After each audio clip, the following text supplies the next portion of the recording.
Hello dear students, we will start our day with the COVID pledge.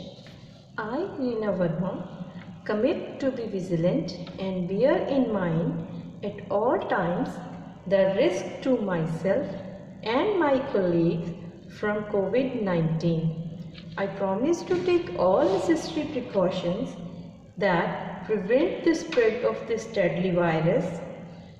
I promise to follow and encourage others to follow the key COVID appropriate behaviors, to always wear a mask, face cover, especially when in public places, to maintain a minimum distance of 6 feet from others, to wash my hand frequently and thoroughly with soap and water. Together we will win this fight against COVID-19. I hope all of you are staying home, safe from this chronic disease and following the instructions as given by your parents and teachers and keeping them in your mind to stay safe. Now we will start with our next chapter, that is chapter 4, or our grammar with a smile. Our chapter 4 is subject and predicate.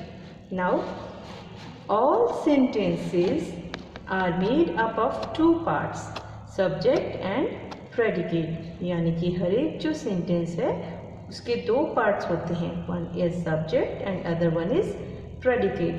The subject is who or what the sentence is about. तो यहाँ पे subject वो वस्तु या वो व्यक्ति होता है जिसके बारे में सेंटेंस में बात की जाती है, and the predicate tells us about that subject, और प्रेडिकेट हमें उस सब्जेक्ट के बारे में बताता है. तो ये क्लियर है कि सब्जेक्ट है जिसके बारे में या जिसकी बात की जा रही है, और प्रेडिकेट होता है सब्जेक्ट के बारे में जो बात की गई है.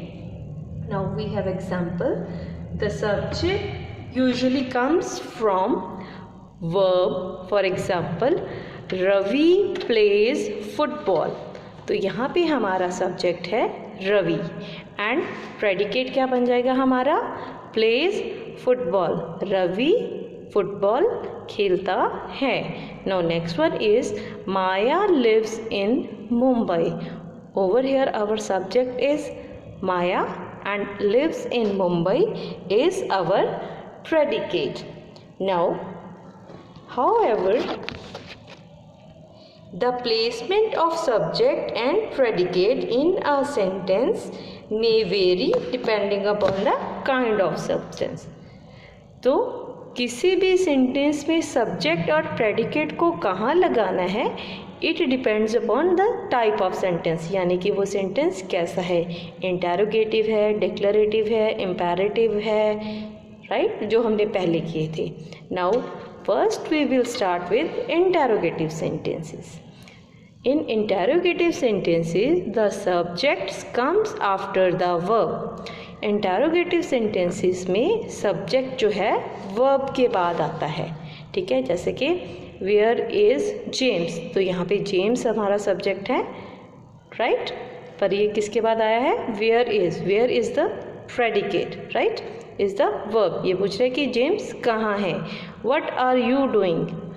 तुम क्या कर रहे हो. यहाँ पे यू हमारा है, सब्जेक्ट है, एंड व्हाट मतलब क्या करना, एक्टिविटी, ये हमारा वर्ब है. तो इंटेरोगेटिव सेंटेंसेस में जो हमारा सब्जेक्ट है वो वर्ब के बाद आता है. Clear up to this point. Next what we have in interrogative sentences containing two verbs.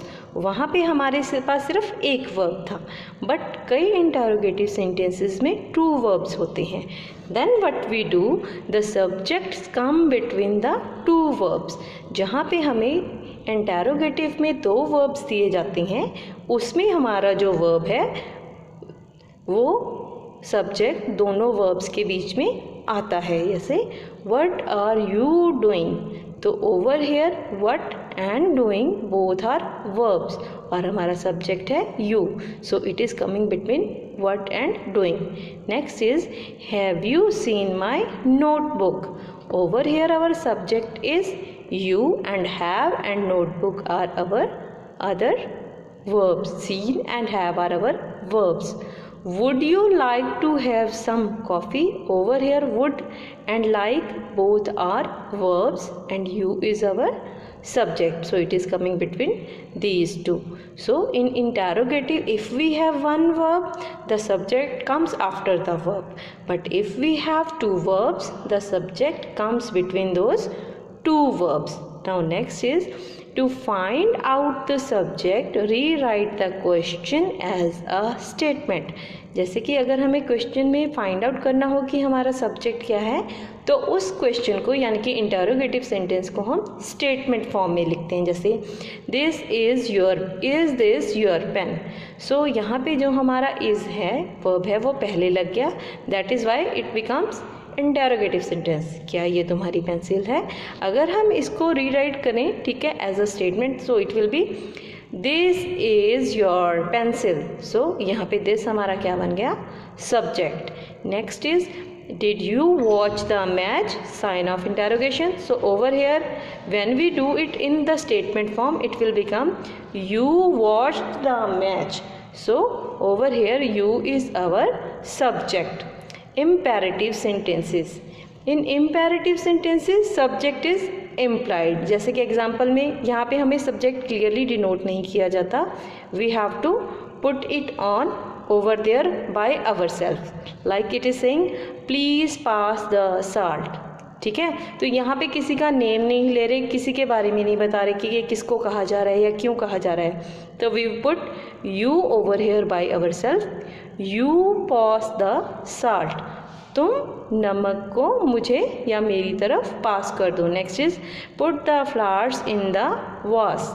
सो यहाँ पे एक ऑर्डर बिहेवियर में है, तो put the flowers in the वास यानी कि फ्लावर्स को गमले में रख दो, बट ये नहीं बताया जा रहा है कि ये किसको कहा जा रहा है, तो we will put you, that is our subject.